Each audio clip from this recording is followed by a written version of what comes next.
All right, so we'll show out the Wilderness King here. So originally the shelf was supposed to go right here, and it only came with 3 shelves.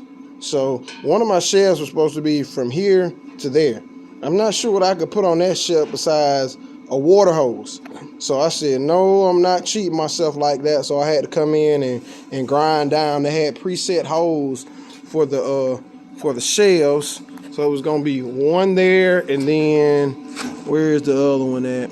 I think they give you a few more options down here. Like I'm seeing the small holes or where you can put the shelves, but up top there's not any options. It's just that one up there. I'm not sure. Up here is gonna be strapped to the side of the van, so I don't really need it up there for structure. Which, I mean, it's not that big of a. In order for me to load some stuff on here, it's a big difference. But as far as structure goes, like I'm not really seeing it. So here we go. I'll be dropping one here and then putting one a little lower, and then leaving a little bit of space up under that bottom shelf. I'm not sure if they wanted the space in a certain way, or I couldn't go for it. So I just had to grind it down just halfway decent. And put some welds on it, because it was only going to be 2 screws. It's not going to be anything crazy heavy on it. But yeah, 3 shelves only. So I got 2 more to put on, and then a few dividers. So I might end up doing a few more dividers here. So these are the dividers. So 2 dividers and then 2 shorter dividers right there. So that's all that came with it. Like I said, I might end up building a few more. I'm not sure if I showed the Freon rack or not. I'll show it again.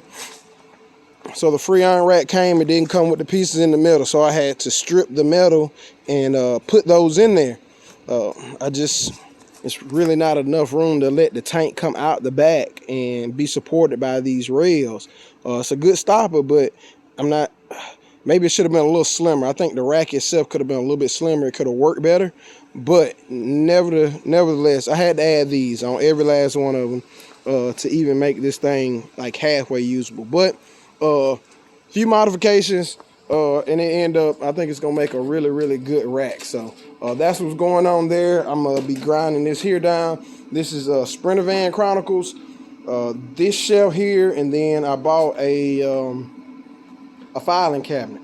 That I have to put together today also. It's starting to get close to Christmas, so I'm gonna have other stuff, toys I'm gonna have to put together. So not really feeling, I guess, putting stuff together, but it's got to get done. So gonna be dropping a lot of content. I am getting off the other social media, so gonna be focusing on trying to get a lot of work done. A lot of projects are in the mix. Motors and transmission setups for 3 different Camaros, the diesel truck, inside, outside, exterior, motor stuff.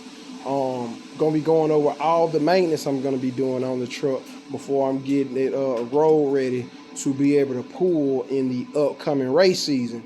And what I'm not even hoping for it. I'm just gonna go ahead and tell you what you're gonna see. You're gonna see how preparation and being prepared and I guess planning comes into play during the actual race season. So make sure you take in everything that I'm doing as far as I'm prepping the car, I'm getting it ready for paint, what I'm doing with the motor, what I'm doing with the transmission. It's a freshen up going in place for the transmission and also the motor.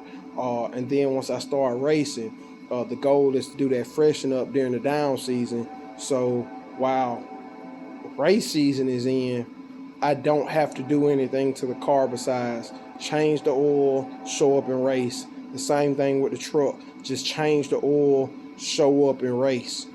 So be ordering some more speakers and stuff. Like I said, also doing some adjustment on some of the engine stuff, on some of the exhaust stuff. We're going to be showing all that, man. So stay tuned. I'm going to keep the content coming.